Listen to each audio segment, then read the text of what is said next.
Hello everyone, welcome back to my channel. This is Seema और मैं आशा करती हूँ कि आप सभी बहुत अच्छे होंगे और आपकी पढ़ाई भी अच्छी चल रही होगी। अब तो फेस्टिवल भी जो था वो सारा फिनिश हो गया है, तो जो भी है जिसकी पढ़ाई रुकी हुई हो अभी तक तो वो फिर से स्टार्ट कर सकते हैं। तो चलिए स्टार्ट करते हैं आज का व्लॉग, जिसमें मैं शेयर करने वाली हूँ आपके साथ अपना फुल डे रूटीन। और देखते हैं कि इसमें क्या क्या चीज़ें आज मैं कवर करती हूँ, क्योंकि आज इससे पहले मैंने नाइट में जो रोज़ का टारगेट होता है उसे नहीं बनाया था। तो सुबह होते ही मैं डायरेक्ट मैगज़ीन लेकर बैठ गई, क्योंकि अब तो इतनी हैबिट हो गई है कि आप अपने हिसाब से किसी भी सब्जेक्ट को कब पढ़ना है ये चीज़ माइंड में बिल्कुल सेट रहती है। तो टारगेट में हम वही चीज़ें लिखते हैं कि जो हमें दिन में कवर करना है। बट मैं जो पहला स्लॉट है उठते साथ मैंने मैगज़ीन लेके बैठ गई हूँ। इसके बाद यहाँ पे मैगज़ीन को कवर करने के बाद फिर मैं जो पूरा दिन होगा उसका जो टारगेट होगा उसको मैं फिर यहाँ पे सेट करूँगी। तो सबसे पहले ये चल रहा है मेरा मैगज़ीन और ये फ़र्स्ट स्लॉट है जो कि मेरा कंप्लीट हो चुका है। उसके बाद फिर मैंने किया ब्रेकफ़ास्ट और यहाँ पे ही मैंने थोड़ा सा टारगेट भी बना लिया, थोड़ा सा यहाँ पे ब्रेक होता है। उसके बाद फिर मैं लेकर बैठ गई अपने सेकंड स्लॉट को, जिसमें मैंने सोचा कि आज स्पेक्ट्रम को किया जाए, क्योंकि इसे मैंने थोड़ा सा पार्ट पढ़ के फिर वापस रख दिया था, क्योंकि मेरी इकोनॉमी की क्लासेस स्टार्ट हो गई थी तो मुझे वो करना था, ताकि अगर उसमें मुझे किसी और अदर बुक की नोट्स की कुछ ज़रूरत हो तो मैं उसे जब पढ़ने बैठूं तो उससे पहले वो चीज़ मेरे पास हो। इसलिए तो आज पढ़ते हैं स्पेक्ट्रम।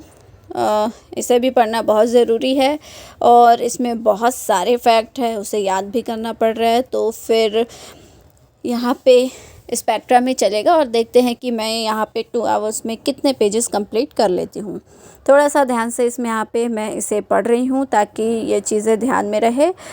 वैसे तो बहुत फास्ट रीडिंग करके मैंने इसे एक बार कवर कर लिया है और एक बार कवर करने के बाद मैंने इसे कुछ टाइम के लिए छोड़ दिया था, क्योंकि बीच में लेक्चर्स स्टार्ट हो गई थी और हिस्ट्री की भी हो गई थी। तो मैंने 2-4 क्लासेस देखी सर की, बट मुझे कुछ भी समझ नहीं आया, मेरे पल्ले कुछ भी नहीं पड़ रहा था। तो मैं बोली जो 2 आवर्स के मैं वीडियो लेक्चर पे टाइम दूं और उसमें मुझे वो चीज़ें समझ में आ भी नहीं रही है, तो मैं उसकी जगह इस स्पेक्ट्रम को 2 आवर्स दूंगी और हो सके तो मैं इसे मल्टीपल टाइम पढ़ लूँ। एक बार में बिल्कुल भी समझ नहीं आता है। बहुत सारे लोग होते हैं कि उनको आ जाता है, तो उसके लिए वो लोग शायद इसे पूरा दिन लेकर बैठते होंगे, तो ऐसा हो सकता है। तो यहाँ पे मेरा वो भी कंप्लीट हो गया था। फिर वहाँ पे मैंने लिया ब्रेक और ब्रेक लेने के बाद फिर मैं लेकर बैठ गई पॉलिटी, जो कि मेरा थर्ड स्लॉट रहेगा।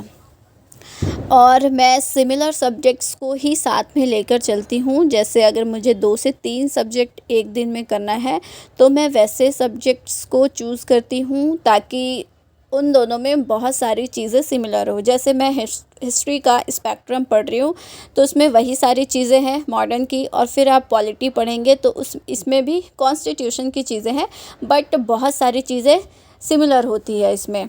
तो पॉलिटी और हिस्ट्री, जैसे स्पेक्ट्रम की बस बात कर रही हूँ मैं, उसको और पॉलिटी को साथ में लेकर चल रही हूँ। इसके बाद मैं इन दोनों के क्वेश्चंस को देखूँगी और हो सकता है कि आज मैं सिर्फ पॉलिटी की एनसीईआरटी को ही देखूँगी। प्रीवियस ईयर क्वेश्चंस अभी मैं नहीं उठा रही हूँ, क्योंकि मुझे ऐसे में ना बहुत सारी चीज़ें एकदम अलग अलग लग रही है।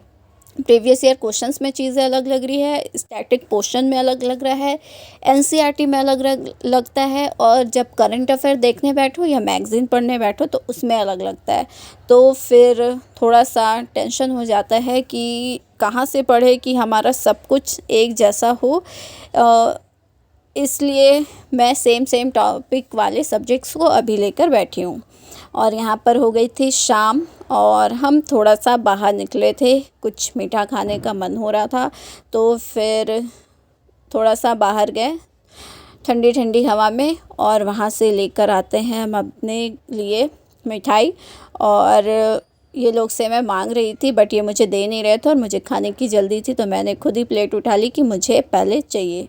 तो फिर मुझे मिला यहाँ पे और फिर हमने यहाँ पे खाया, थोड़ा सा ब्रेक लिया। आज मैगी वगैरह कुछ भी नहीं बना था, क्योंकि हमने और कुछ ऐसी बाहर की चीज़ें ही खा ली, वरना कोई ऑप्शन नहीं होने पर फिर मैगी ही एक होता है हमारा सहारा। कुछ भी हो, नहीं समझ आ रहा है तो फिर मैगी खा लो। तो यहाँ पे ब्रेक लेने के बाद मैं बैठ जाती हूँ अपने 4th स्लॉट के लिए, जो कि रात का है। और यहाँ पे आप देख सकते हैं कि ये एनसीईआरटी है कंपाइलेशन की। तो जो मैंने अभी पॉलिटी दिन में पढ़ा उसको ही मैं यहाँ पे कर रही हूँ। इसमें एनसीईआरटी की सारे सब्जेक्ट्स हैं 6 to 12th की। तो यहाँ पे सबसे पहला जो पोर्शन है वो पॉलिटी का है। तो मैंने पॉलिटी की जो न्यू बुक मतलब अपडेटेड जो बुक है मैंने उसे मंगवाया है और मैं यहाँ पे उसे ही कर रही हूँ। तो पॉलिटी का जो पोर्शन मैंने वहाँ पे पढ़ा है वो स्टैंडर्ड बुक का हो गया। और यहाँ पे जो है एनसीईआरटी की चीज़ें दी गई है, फैक्ट बोल सकते हैं और बेसिक बोल सकते हैं, जो आपको याद होना बहुत ज़रूरी है। याद ऐसा पढ़ने पे तो लगता है कि हाँ चीज़ें तो पता है, पहले पढ़ा है, बट जब क्वेश्चंस देखो प्रीवियस ईयर क्वेश्चन तो ऐसा लगता है कि हमने कुछ भी नहीं पढ़ा है, ये नया सा क्या है, क्योंकि वो क्वेश्चंस बहुत घुमा कर देते हैं। तो रिवीज़न तो करना पड़ेगा, बहुत बार करना पड़ेगा, कोई भी सब्जेक्ट हो। और बहुत टाइम देना पड़ेगा इसे एक सब्जेक्ट्स को, तभी जाके हमारा कुछ हो सकता है। वरना यूपीएससी में ऐसी चीज़ें यूट्यूब पर आती है कि आपका 6 महीने में सिलेबस कवर हो जा रहा है। तो ये कैसे पॉसिबल होता है मुझे तो नहीं पता, क्योंकि अगर आप बिगिनर हैं तो ये तो पॉसिबल है ही नहीं। जो बहुत टाइम से पढ़ रहे हैं, जिनका गोल सेट रहता है, 9th 10th पहुंचते हैं और सेट कर लेते हैं कि हाँ हमें यूपीएससी करना है, तो वो फिर उस चीज़ में ही लग जाते हैं, सारा ध्यान उसमें ही रहता है। और अगर आप सडनली ग्रेजुएशन के बाद सोच रहे हैं कि आपको यूपीएससी देना है और आप पढ़ने बैठेंगे तो 6 महीने में तो कभी नहीं होने वाला है। और 6 महीने में आप 2 से 3 सब्जेक्ट्स को ही कर सकते हो, या फिर एनसीईआरटी की बुक्स को ही अगर आपको बहुत अच्छे से पढ़ना है 6 to 12 तो 6 मंथ आपका सिर्फ उसमें ही लग जाता है। तो इन सब बातों से दूर रहिए कि 6 महीने में यूपीएससी का सिलेबस कवर हो जाएगा। ऐसे जो कवर होंगे वो दिग्गज लोग होंगे जो कि बहुत टाइम से पढ़ रहे होंगे। यहाँ पे बहुत बातें हो गई, आप अपने हिसाब से चलिए। आपको जैसा लगता है कि पढ़ने का जो टाइम है, आपको कैसा टाइम देना चाहिए, किस टाइम आपको क्या पढ़ना है, अपना टारगेट खुद सेट कीजिए। हम लोग बहुत बार यूट्यूब में देखते हैं कि टाइम टेबल देख लेते हैं कि कैसा होना चाहिए, बट जो सामने वाला बता रहा है वो तो उसके हिसाब का टाइम टेबल है। आपका दिनचर्या कैसा है, आप उसमें क्या क्या चीज़ें करते हैं, किस चीज़ में आप इन्वॉल्व होते हैं, कब आप बहुत फ्री होते हैं और कब आपका पढ़ने का मन होता है, कब घर की कुछ चीज़ है वो करना है, क्योंकि सब कुछ लेकर चलना है। तो उस हिसाब से अपना टाइम टेबल आप खुद ही सेट कर सकते हैं।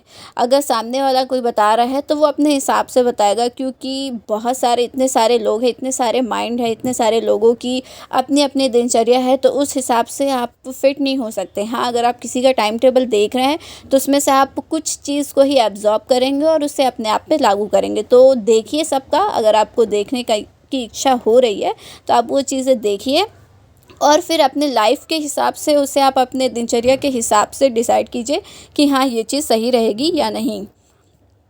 तो यहाँ पे हो गई बहुत सारी बातें। ये टाइम टेबल सेट करना मैं भी बार बार देखती हूँ, बट मैं अब ये कर ली हूँ कि डेली का जो है उस हिसाब से टाइम टेबल सेट हो तो बहुत अच्छा होगा। ये मेरा लास्ट स्लॉट चल रहा है जिसमें मैं इंग्लिश की क्लासेस कर रही हूँ। थोड़ा सा वीक है मेरा इंग्लिश बोल सकते हैं, और मैं हिंदी मीडियम से यूपीएससी को देने वाली हूँ, तो थोड़ा सा मन में डर तो रहता ही है, क्योंकि जिस तरह का रिज़ल्ट रहता है हिंदी मीडियम का उसके बाद तो फिर डीमोटिवेट होना तो नॉर्मल बात है। बट ठीक है, पढ़ते रहना है ताकि आगे कुछ अच्छा हो। मिलते हैं नेक्स्ट व्लॉग में। आप भी पढ़ते रहिए, मुस्कुराते रहिए।